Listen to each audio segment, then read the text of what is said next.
नमस्कार, आप live cities देख रहे हैं। मैं हूं जय शुक्ला।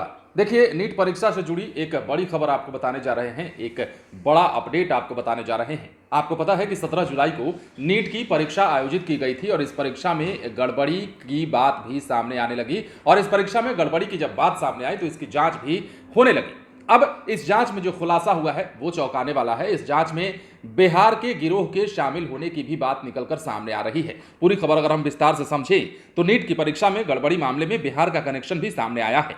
मामले की जांच कर रही सीबीआई जल्द ही इस मामले में बिहार में भी ऑपरेशन करेगी। सूत्रों के अनुसार सीबीआई को ऐसे सुराग हाथ लगे कि दिल्ली और हरियाणा के कुछ सेंटरों पर गड़बड़ी करने वाले गिरोह में बिहार के शातिर भी शामिल हैं। हालांकि सीबीआई ने अभी तक आधिकारिक तौर पर इसका खुलासा नहीं किया है और ना ही इस बात को लेकर कोई पुष्टि की है, लेकिन जो बात सामने आ रही है वो हम आपको बता रहे हैं। ये खबर निकल कर आ रही है कि सीबीआई को ऐसे सुराग मिले हैं कि एक कैंडिडेट से 20 लाख रुपए में डील की गई। इनमें से 4 से 5 लाख रुपए उन स्कॉलरों को दिए जाने थे जो कि कैंडिडेट्स के बदले परीक्षा दे रहे थे। सीबीआई ने इस मामले में 11 शातिरों को नामजद किया है। इसके अलावा अन्य के खिलाफ प्राथमिकी दर्ज की गई है। इनमें 7 सॉल्वर हैं। 17 जुलाई को आयोजित नीट की परीक्षा में गड़बड़ी का मास्टरमाइंड सुशील रंजन को बताया जा रहा है। सुशील रंजन बिचौलियों, स्कॉलरों और सॉल्वर के बीच अहम कड़ी था। सूत्रों के अनुसार जांच के दायरे में कुछ कोचिंग संस्थान भी हैं और इन पर भी तलवार लटक रही है। इनके खिलाफ भी जांच होने वाली है। सीबीआई यह पता लगाने की कोशिश कर रही है कि परीक्षार्थी इस गैंग के संपर्क में कैसे आए। सीबीआई ने अभी तक इस मामले में 8 लोगों को गिरफ्तार किया है। नीट की परीक्षा में गड़बड़ी मामले में सीबीआई ने अब तक 11 लोगों को अभियुक्त बनाया है। जो सूत्रों से हमारे पास जानकारी है उसके मुताबिक इस रैकेट में उत्तर प्रदेश, बिहार, दिल्ली और महाराष्ट्र से भी कनेक्शन जुड़ा हुआ है। मतलब ये बड़ा मामला है। देखिए, नीट की परीक्षा 17 तारीख को जो हुई थी उसमें जब जांच पड़ताल शुरू की गई, गड़बड़ी का जो मामला सामने आने लगा, सॉल्वर की जब जांच की जाने लगी, तो अब जाकर यह मामला खुल रहा है।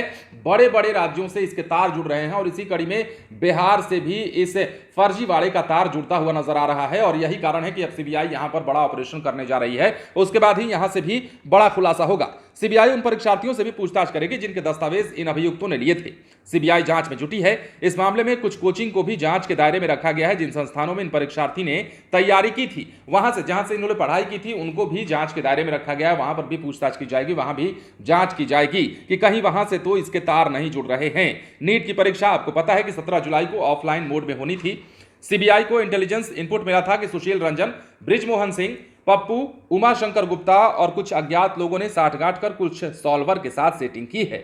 इन सॉल्वरों को सेंटरों पर दूसरे के बदले परीक्षा दिलवाने की कोशिश की गई। इन्हें दिल्ली और हरियाणा के अलग अलग सेंटरों पर परीक्षार्थी के तौर पर बैठाया गया था और जब यह मामला सामने आया तो इसकी जांच का जिम्मा जो है सीबीआई को सौंपा गया और जब सीबीआई ने जांच करना शुरू किया है तो अब कई चौंकाने वाले जो हैं खुलासे सामने आ रहे हैं। यह भी मामला सामने आ रहा है कि बिहार के गिरोह का भी इसमें हाथ है और बिहार के कुछ लोग भी इसमें शामिल हैं और उसी की जांच करने के लिए सीबीआई जो है बिहार में दबिश देगी। इसके अलावा कई अन्य राज्य भी हैं जिनका हमने आपको नाम भी बताया है और उन राज्यों से भी इस मामले के तार जो हैं जुड़ रहे हैं। देखने वाली बात है कि आगे इस मामले में क्या कुछ खुलासे होते हैं, क्या कुछ निकलकर सामने आता है।